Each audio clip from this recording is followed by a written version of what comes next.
and I have been friends. And we got it. Nancy has been a good friend of mine and a wonderful colleague, and she's a real world expert on social skills and group therapy in autism. And so she's going to be talking about that with us this morning. And she asked if people could please put on their camera. She would like to see people, and please mute yourselves. And as per usual, ask questions in the chat and we'll get to them in the last 15 minutes. Okay, Nancy, it's all yours. Well, thank you very much. I'm very, very happy to be here, and I appreciate that lovely introduction. It's been absolutely a privilege to be your colleague all these years, and I love being friends. So thank you, and it's a pleasure to be here to talk to all of you. I am a clinical child psychologist, newly retired, and I spent many, many years as a faculty member at the Yale Child Study Center, teaching and supervising and seeing patients, and then many, many decades in private practice in the New Haven area, seeing children and families. And the major focus of my work, a major part of my work has always been to work with people on the autism spectrum. I started originally as a paraprofessional in California and have been doing it ever since. So what I'm going to talk about today is a program that I had in my private practice for more than 30 years, which is kind of a staggering thing to be able to say that I did anything for more than 30 years. But I did social skill groups in my practice for more than 30 years. And I started the social skill program for middle school boys, and we started it as an experiment. I had always worked in clinics and hospitals before that, and I wasn't sure that you could support a therapeutic group in a private practice setting. And so we started it as an experiment. I had a co-leader who was a trainee, and we started it for 6 weeks. And at the end of 6 weeks, we concluded that in fact it was very possible to do this. And so we continued. And that group I dissolved at the end of 6 weeks and then reconstituted it as a long-term group after that. And it lasted until I retired.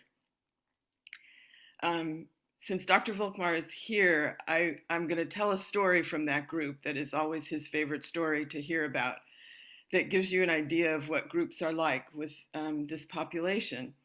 So the boys in this group were all on the spectrum and going to regular mainstream schools.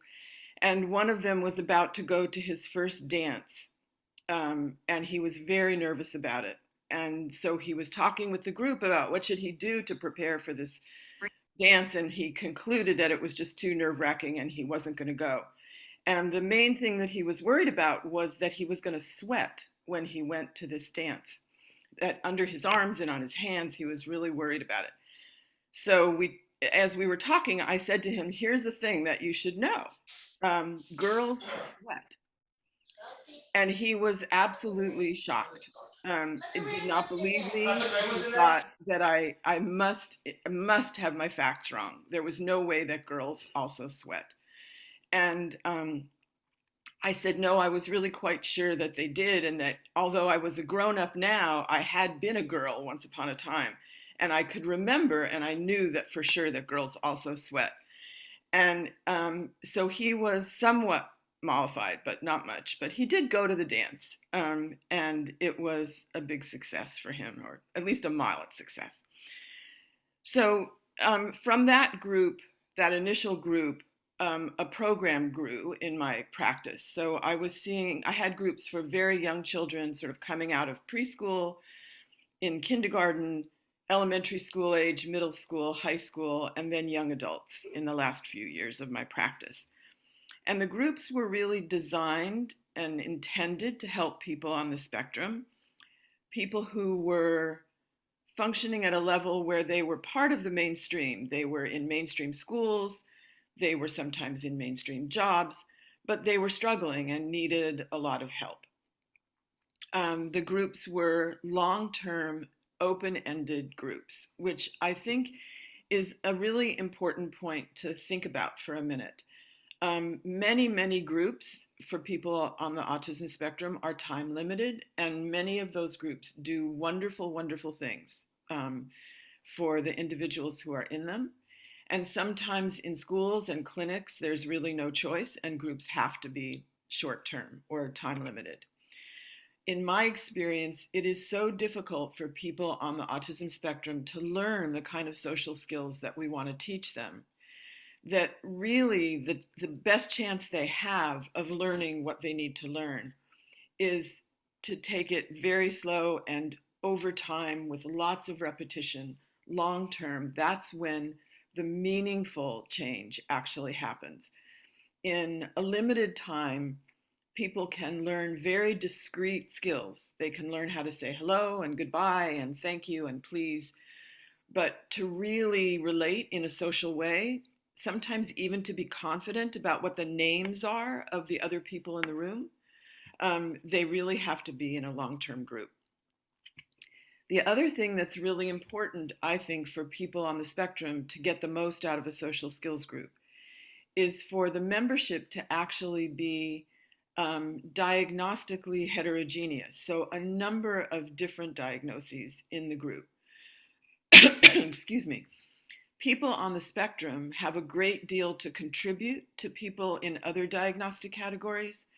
The people who are on the spectrum have a way of cutting through a lot of nonsense and just speaking to what needs to be said. They can be very direct in a way that is really useful.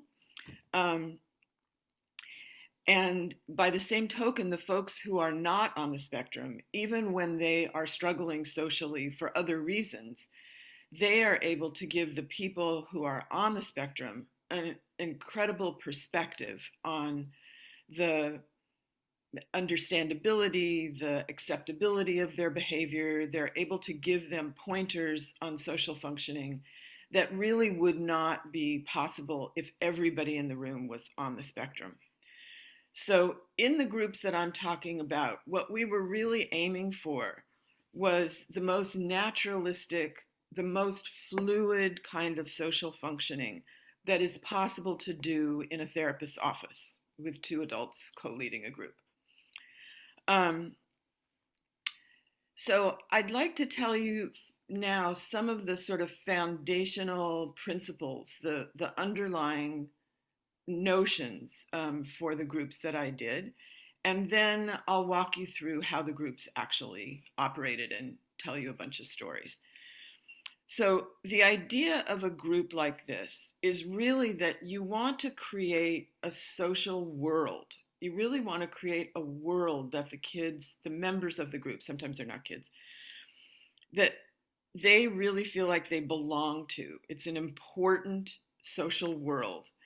And in that world, within that world that you create, you teach as much as you possibly can about social skills, as bluntly and as concretely as you can possibly teach it. It's not possible to be too blunt or too concrete. And you be prepared as group leaders, as teachers, therapists, clinicians of whatever kind, to do that teaching over and over and over again. If you create a social world that really matters to the kids, to the members of the group, then you can use the power of the group to really teach even more. So for the members of the group, you want them to divide the entire world into, in their minds, into the group and the not group.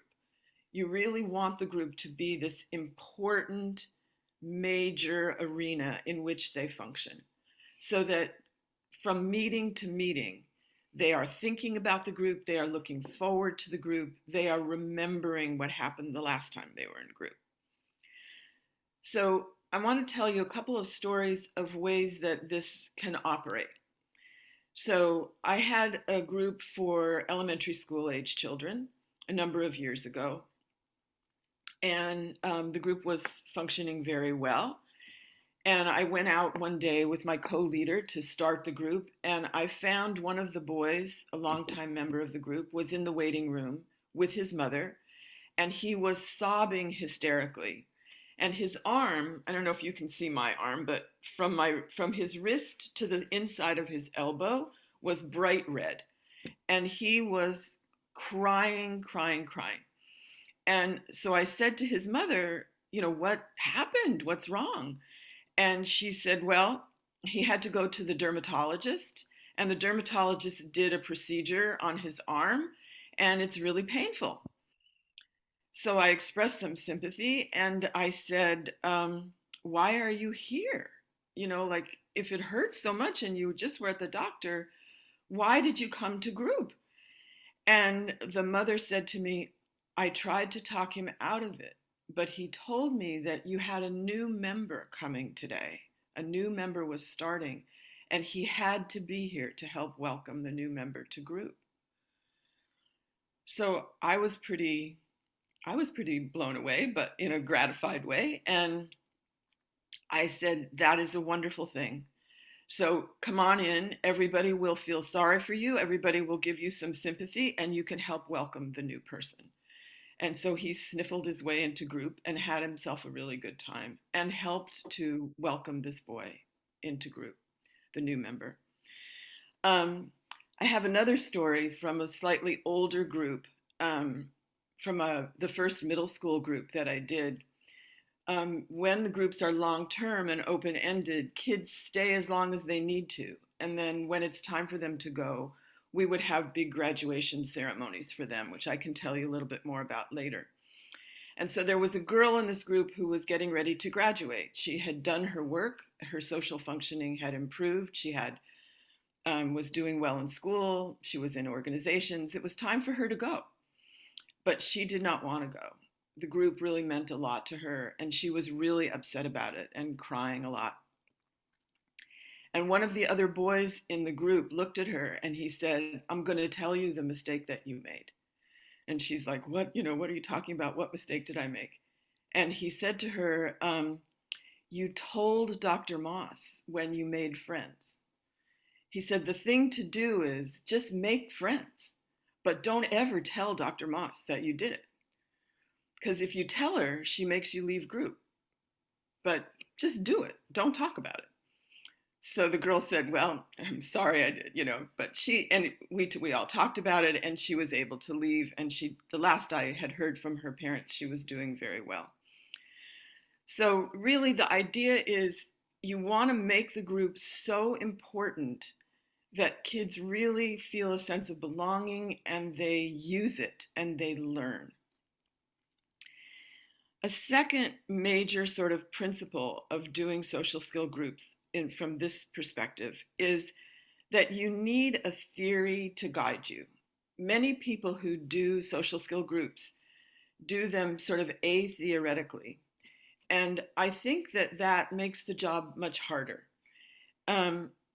It's very, very important to recognize that in any group meeting, there is a mountain of clinical information that comes at the leaders. A million things happen in any meeting of a group, of a therapeutic group. And then if you multiply that across time over many meetings, it's an enormous amount of data that is coming at the leaders. And a theory is what allows group leaders to organize that data. It gives the leaders a scaffold on which to understand that data. And then it guides interventions. There are many, many theories to choose from. And I think when you're working with folks on the spectrum, it's important to know that you can look beyond programs that have been developed simply and strictly for people on the spectrum. You can look throughout psychology and psychiatry. There are a number of theories that are available that can help really guide the work and scaffold the work. When in the groups that I did, I used a theory called group as a whole theory. It's also called the English School of Group Psychotherapy, developed by a person named Wilfred Bion. And I used it because I think it's the most powerful theory. It really allows you to capitalize on very fundamental aspects of human behavior. Excuse me, I just have to drink to keep talking.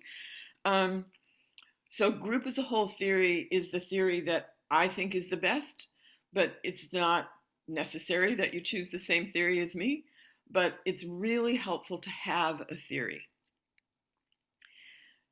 A third major principle that I think is important to have in mind for good social skill groups for kids and adolescents and young adults is the notion of intentionality.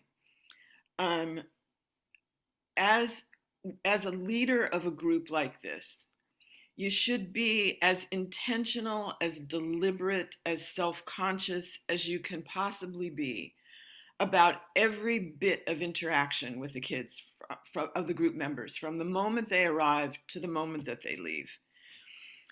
Because every single interaction, everything that goes on has potential to teach something socially.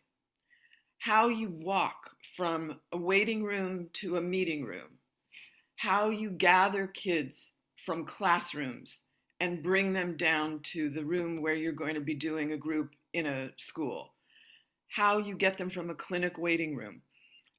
There are a million opportunities if you are thinking intentionally. There are a million opportunities to teach a social skill. And from the perspective that I'm talking about, if you're trying to teach sort of fluid, naturalistic social skills, even though you're being very intentional about everything you're teaching, you want to try to do it in a casual tone of voice. You want to do it with humor. You want to do it with a smile. You want to do it as if you are socializing. And you're modeling every minute when you do that. So sometimes I used to say to people in my groups, get ready, I'm about to teach you something. And so it would sort of alert them. And I would say something about that lady that we just passed coming down the hallway, or um, the sound of the door slamming shut and how everybody responded to that. It would be whatever it is that I was going to teach them about. Um, but I'll give you a couple of other examples about intentionality. Young children used to ask me all the time, Dr. Moss, how old are you? Sometimes they would say, you're as old as my grandma.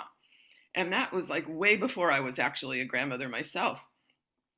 But lots of times kids would say, Dr. Moss, how old are you? And so I would say to them, okay, here's the deal. I don't mind saying how old I am. It doesn't bother me at all. And in just a minute, I'll tell you how old I am. But you should know that lots of grown-ups don't like that question, especially grown-up women sometimes don't like that question.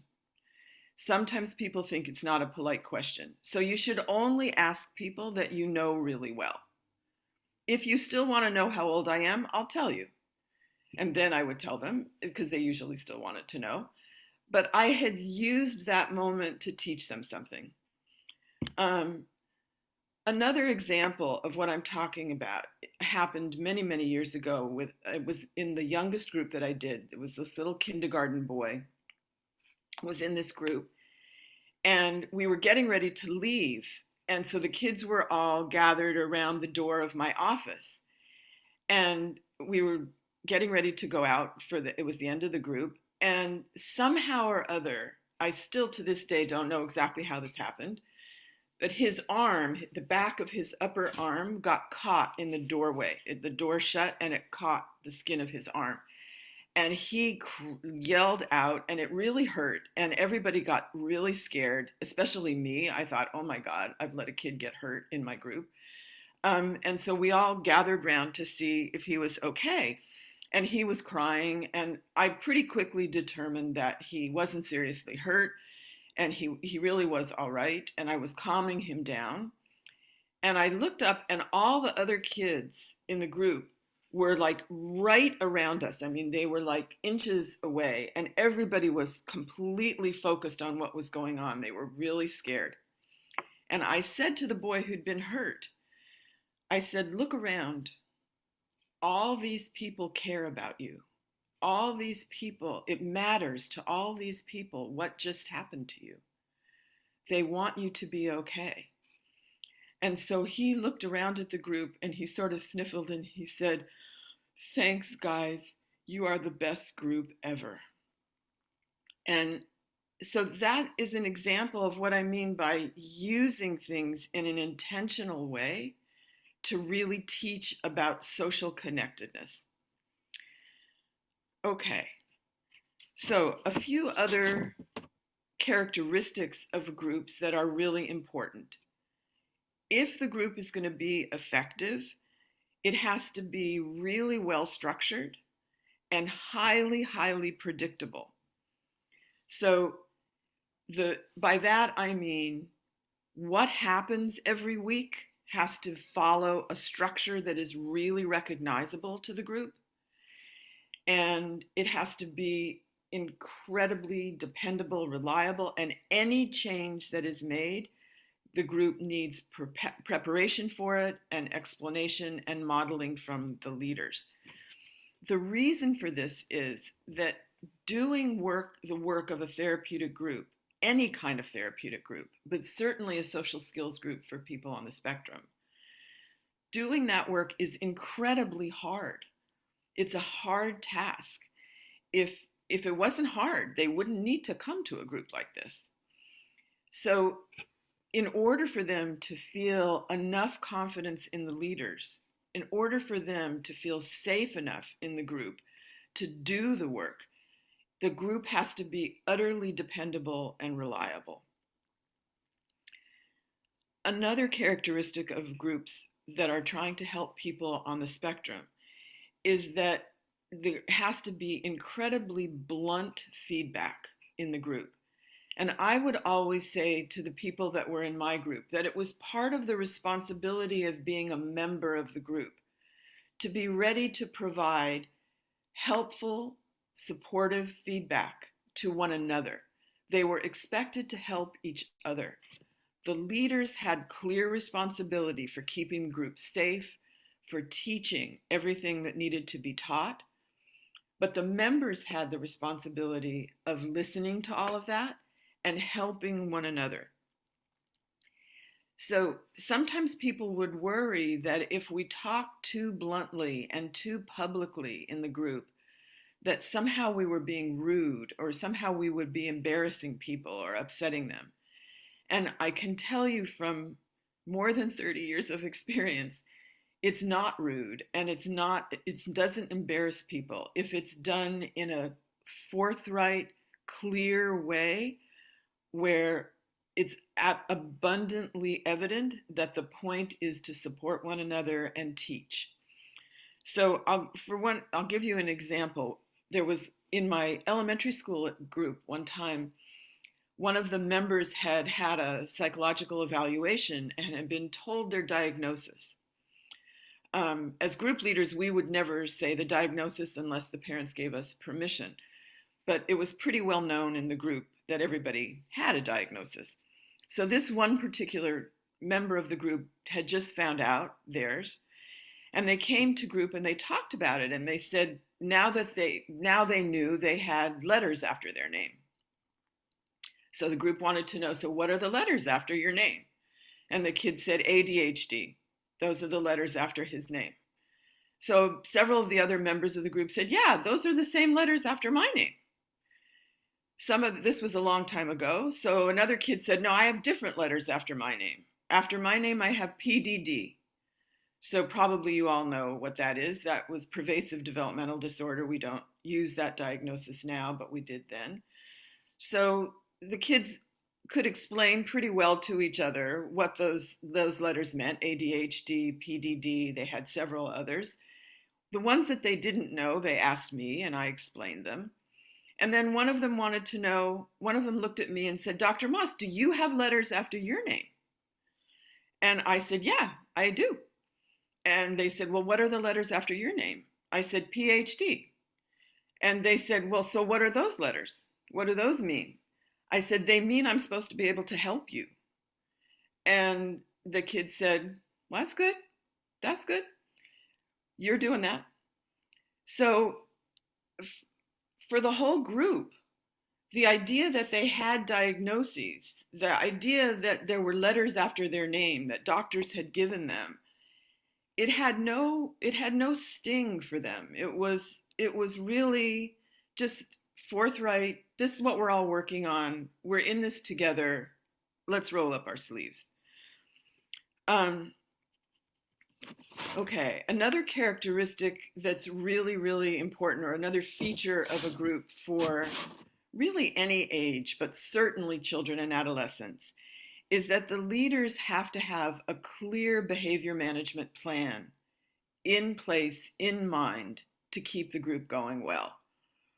Um, in line with what I said a few minutes ago, recognizing that the work of the group is incredibly hard, recognizing that it's just difficult to be in a therapeutic group, you have to expect that there will be lots of behavioral challenges, especially with kids and adolescents. They will challenge behavior until the point where they can really satisfy themselves that they can count on the leaders to be strong enough, that they can count on the structure of the group.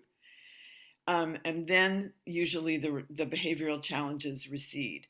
But there will always be some kind of behavioral challenge. So it's very important to have a methodology in mind.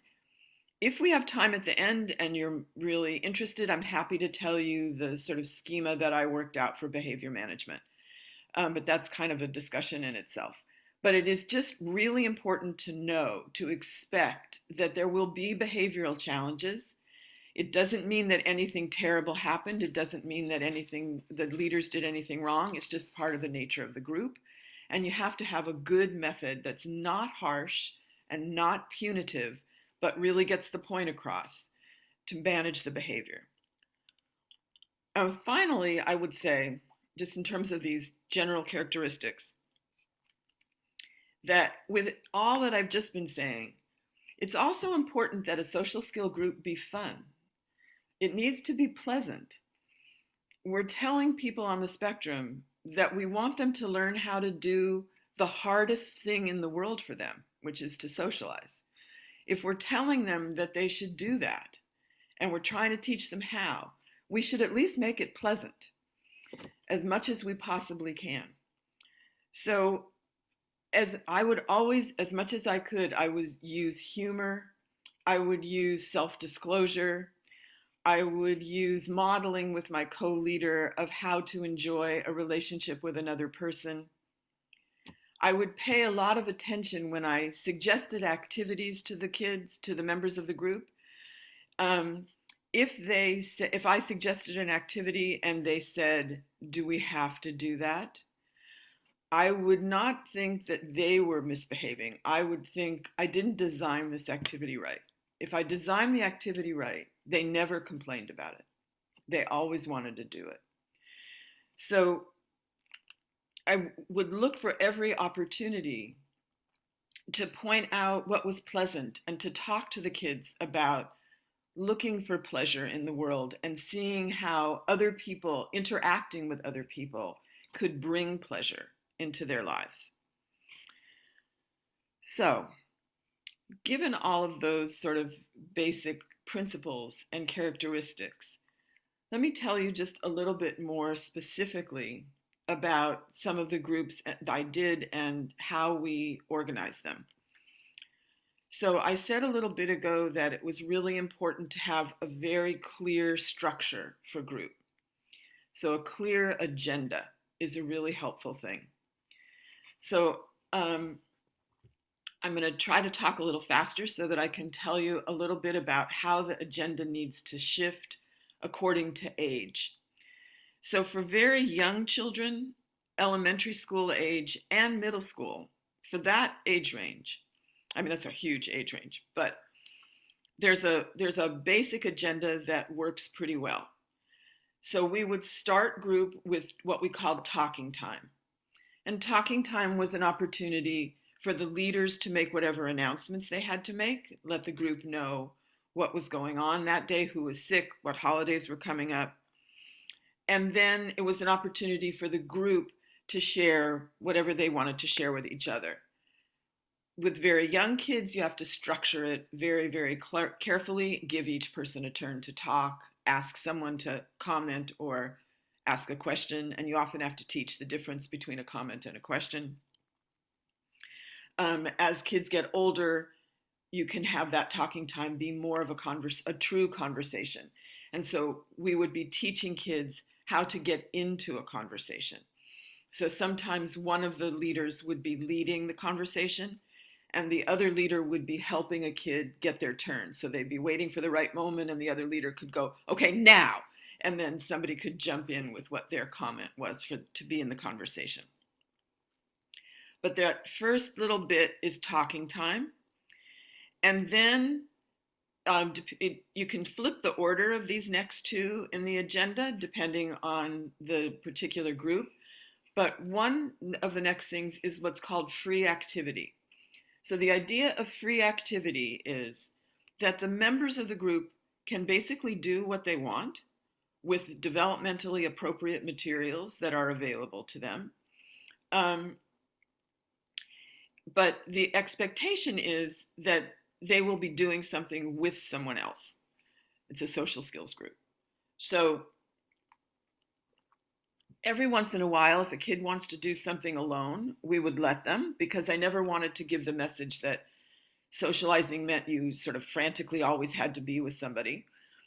But for the most part, we would encourage them to be doing something with somebody else. So games of all sorts, different activities, art things, whatever they wanted to be doing.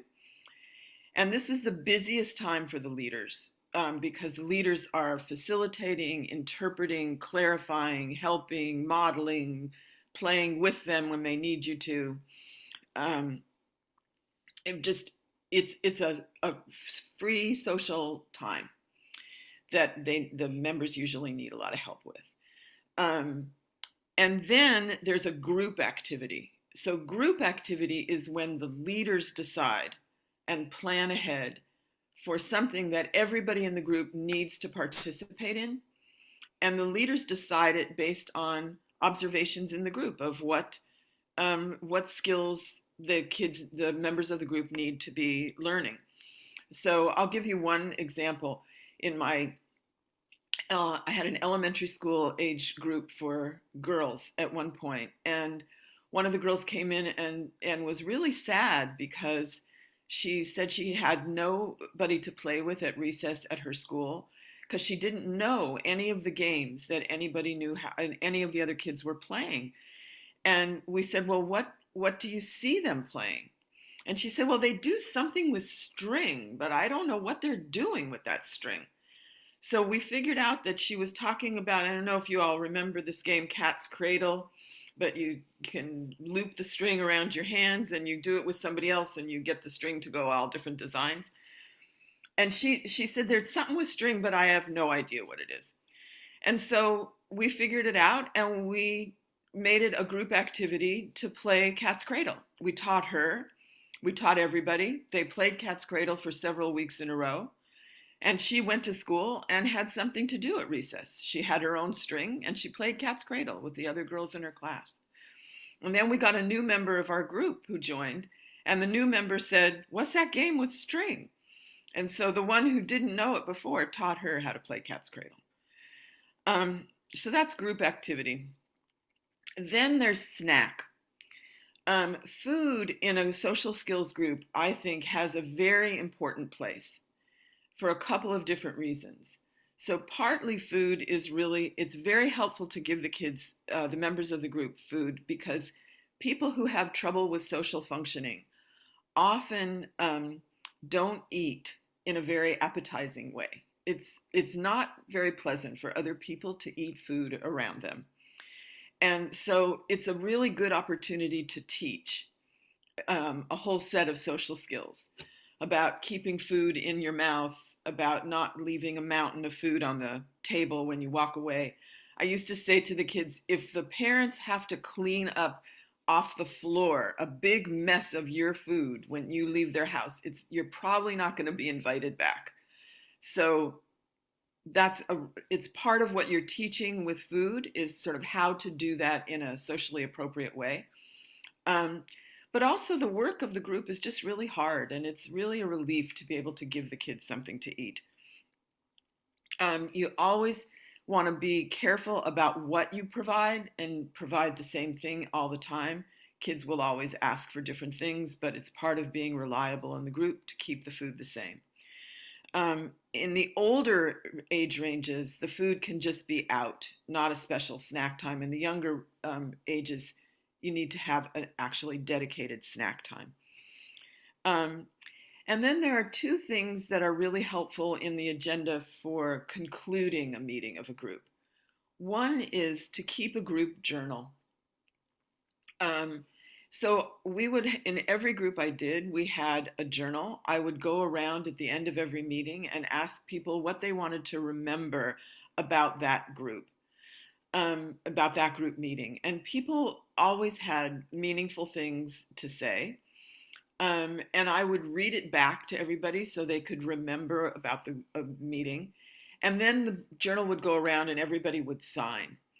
And the signing became a big thing in the group. Sometimes they would make up nicknames for themselves. They would sign as superheroes in the younger age ranges. Um, but it made this wonderful record over a long period of time of what the group had done. And from time to time, the group members would ask me if they could look at the journals. And they would sit around and look and remind themselves of who used to be in the group. They would remember things that they had done in the past. Sometimes they took ownership of things that had happened in the group even before they joined the group. But that was when I knew that the group as an entity really meant something to them. And then finally, it took me an embarrassingly long number of years to realize that at the end of every group meeting, when I would say goodbye to the members, I would always say goodbye. I hope you have a good week. Look forward to seeing you next time. Nobody would answer me. And it took me a really long time to realize that nobody was answering me. And so when I realized that, we turned it into something to teach them about. And so I said, when someone says goodbye, when you're leaving a place, it's really important that you say goodbye as well, and wish people a good week and that you're looking forward to seeing them again. And once I taught them that, each group sort of developed their own set of rituals around saying goodbye. So the littlest kids decided they should have a hug, which made me very nervous in the beginning. I was afraid somebody would get hurt, but they never did. They handled it perfectly fine. They had a group hug and everybody left. I still remember one boy had to go to the bathroom one day shortly before it was time to go. And I remember he came racing back from the bathroom because he was afraid he was going to miss the goodbye hug. In the older groups, they made very funny, silly ways of shaking hands. One group, they had to repeat, have a good week, a million times, but they each had their own ritual for saying goodbye. And then it's time to leave. So that's the fastest I've ever talked about the agenda of these groups. In the older age ranges, things are slightly different than what I just said. There's a little bit, it's a little bit more fluid and, excuse me,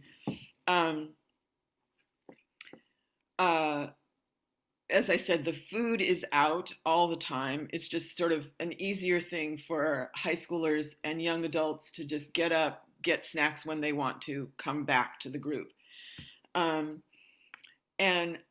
let's see, I'm trying to pick what's the most important to tell you about the differences in that. I think one of the things I'll say, and then I'll stop for questions, is when you've structured things in the way that I've been talking about, you realize that there are these moments that happen in around the group that are incredibly rich for the kids to be learning something in. So I'm thinking particularly about two things that happened many years ago in the high school group.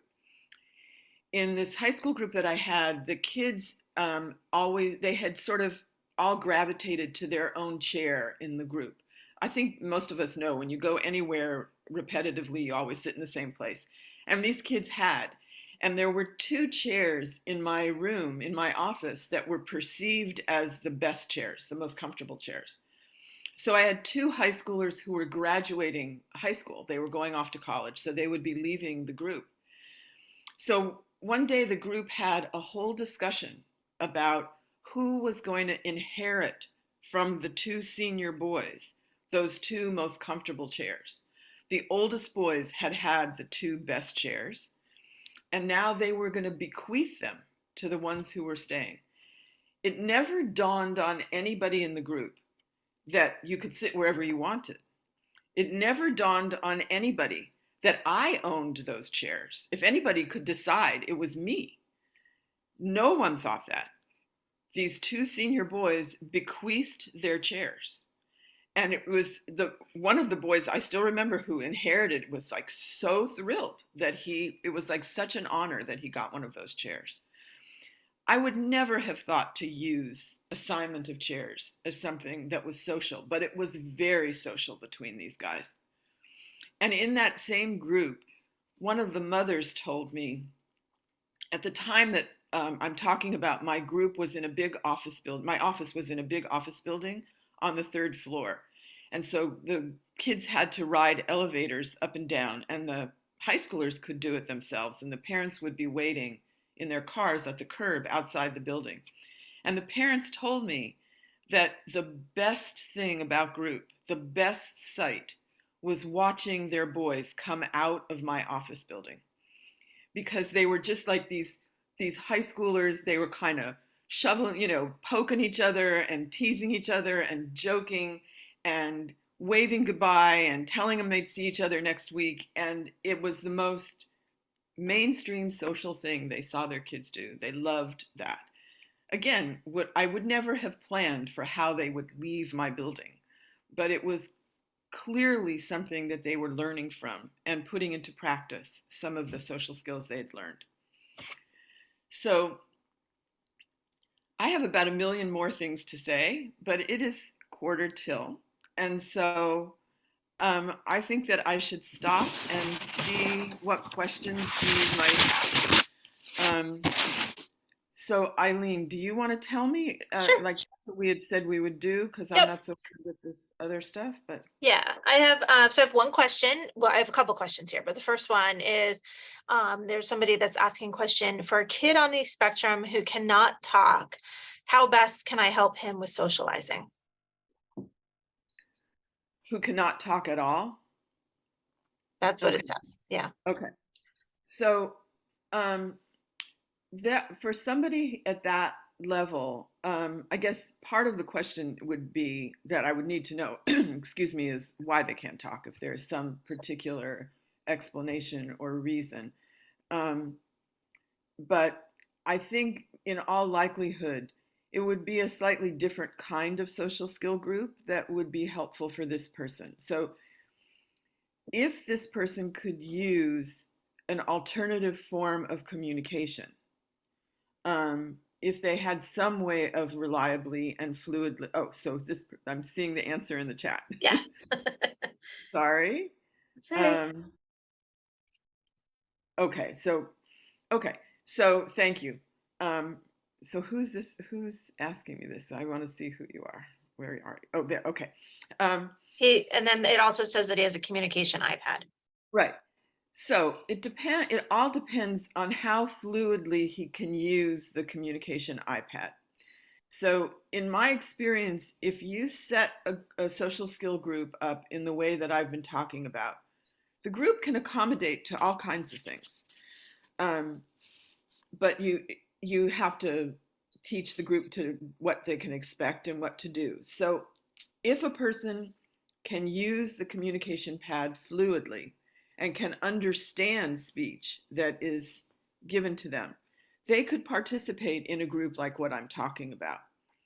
If it's not as fluid, if it's harder, and if understanding communication is also really difficult, then probably a different kind of social skill group would be best. And the kind of group would be a group that would be focused more on discrete social skills. So on how to teach appropriate ways of greeting and requesting and providing and enjoying. But it would be probably more concrete and more focused individual skills. So did I answer the question? Did you get what you wanted from that question? I Okay. I hope you did. Yeah. The other question we have is, do you have any specific advice or suggestions for working with twice exceptional students? So could we just kind of define twice exceptional a little bit more closely?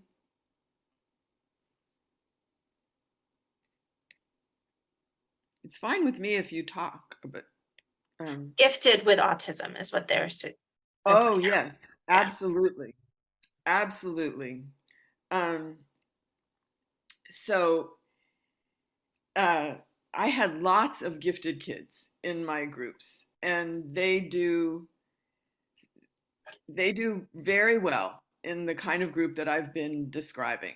I think the reason I'm smiling is that part of the challenge is for the leaders not to get too intimidated. That sometimes kids who are really gifted, um, they have very good ways of pointing out to leaders that you're not gifted, and that, or at least they think you're not. And so it's very important as a leader to not get offended and not get intimidated by that. So I'll give you a good example of what I mean. I had a very bright boy in one of my groups a long time ago. He carried the diagnosis of Asperger's at the time that we were still using that. And um, excuse me. And I was starting a game for the group. I forget, I have no memory of what game it was, but we were starting a game, and he stayed at the complete other end of the room. He was not joining in. And I said, "No, come on, we're doing this game. You need to come be part of it." And he said, "Oh no." He said, "No, I don't do that." And I said, "No, we're doing this." And he said, "I have Asperger's." He said, "I don't do things like this." I said, "No, you come with your Asperger's. You and your Asperger's come and play this game." And he was like, "Okay." And I mean, he ended up really liking the group. But he was incredibly smart, and he knew a ton of stuff that I didn't know about. I had lots of really, really smart kids. So what you have to teach them is how to use their intellect, how to like sort of connect with other people even when they're not as smart as they are. So I had these two boys one time, also in a middle school group. One was truly gifted, a brilliant scientific mind. And I remember saying to him, "You need to talk to the group about what you're interested in." So he came and he read the periodic table of the elements to the group. But we talked to him about how nobody could really understand that except for him. And so that was kind of lonely. And so he made friends. He literally made friends with this other kid in the group who probably had, 50 fewer IQ points than him, but who used to race go-karts. This kid was like a champ at go-karts. They actually became friends. And so the really smart guy used to teach the other kid things to help him in school. And the go-kart guy told the really smart guy, like, how not to put people off all the time. Only he wasn't that polite about it. And so it works twice exceptional in the way that you are saying it. It works incredibly well. As long as everybody, you just do all the same things. You're just like forthright, blunt. Here's how it goes. You're incredibly smart. You're not. Now keep going. Like that's how you do it. So which question should we address now? So we have another one. I think, can you talk a little bit about your approach to addressing behavioral challenges? Yes. Okay. And then I see there's another one about who's not appropriate for group. Yeah. Yeah, I thought Um, maybe they might. yeah, let me answer that really quickly, and then I'll take the rest of the time about behavioral challenges. So the who's not appropriate for Jessica, is this you? It's you. Hi, Jessica. Um, Hello. anyway, who there are, I think there are several categories who are not appropriate for a social skills group. So people with Tourette syndrome, I think, have a very difficult time in a social skills group because the intensity of the group interaction really sets off their tics in a very difficult way. It's very hard to manage, and sometimes their tics and their impulsivity can be really dangerous for the other kids. Um, and so it's just, I tried with several kids with Tourette's, and I just had to conclude that it wasn't in anybody's best interest. The other kind of person who's not appropriate, there's two other kinds. One is somebody who has untreated, uncontrolled psychosis. Somebody who's really, unless it's a group for psychotic people, but somebody who's really, their hallucinations, delusions, whatever, are really not controlled. They can't really function in the group. Somebody who is well medicated and understands what's going on with them, they can function, but not the reverse. And then the other kind of person who's not appropriate is someone with such a severe acting out behavioral disorder that they really pose a danger to the other folks. There's just no way to protect people well enough. That makes sense. I was thinking about, like, even with patients, for example, who have Tourette's, if it was a group of individuals who could relate to that, I would imagine there are exceptions. And so I was just thinking about when it really doesn't work and the violence or danger or extreme impulsivity makes sense. I think sometimes, that's I mean, exactly what you have to do. Yeah. Sorry, Fred. I was just like, that was exactly, I can remember doing a group for people with bipolar disorder. This was at the VA in Palo Alto. And people said, oh, you can't do people with bipolar disorder. But they all had bipolar disorder. And so then it's okay, you can do that. Right. Although I have to say, with the Tourette's kids, I've had groups where there's been more than one Tourette's kid, and they really, I just always remember one kid, he literally was pulling his hair out, and he said to this other kid, please stop, you're setting me off, you're just like, please don't do that. And they neither of them could stop their tics, and it was painful to watch. So let me take the last 5 minutes, and I'll tell you as fast as I can the behavioral approach that I worked out. So the way I think about behavior management in a group has 5 different levels of intervention. So the first level is, you have to assume that all behavior has meaning. All behavior is communicating something. So if there's inappropriate behavior in a group, the first thing that the leaders need to do, and you should always have a co-leader, the first thing that the leaders should do is figure out the meaning of the behavior. What is the group trying to communicate by this inappropriate behavior? And this is probably, of all the steps in the behavior management plan, this is the most important. And it sometimes takes leaders a couple tries to get this right, but however many tries it takes, that's how many you should do until you really figure out the meaning of the behavior. Then the second level of intervention is to see if there's a structural or a procedural change that you can make in the group that will alleviate the need for the group to be acting out in the way that they are. So I'll give you an example of what I mean. In my middle school group, at one point, we used to have talking time sitting on the floor and in a circle on the floor. And the kids were like starting to kick each other and get in each other's space and push each other. We were spending most of our energy in talking time just pulling bodies apart. And so we realized, these are middle school people. Number one, they don't know where their bodies are. Number two, there's all this development is surging in them. They can't keep their hands off each other. So instead of us constantly scolding them to stop poking, we put everybody in a chair around a table, and that's how we had talking time all the behavior problems at talking time stopped.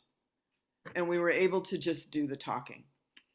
So sometimes it's just changing the order of something in group, but often you can make a structural or a procedural change that you warn the group about and you explain it to them, and then you do it, and the behavior disappears.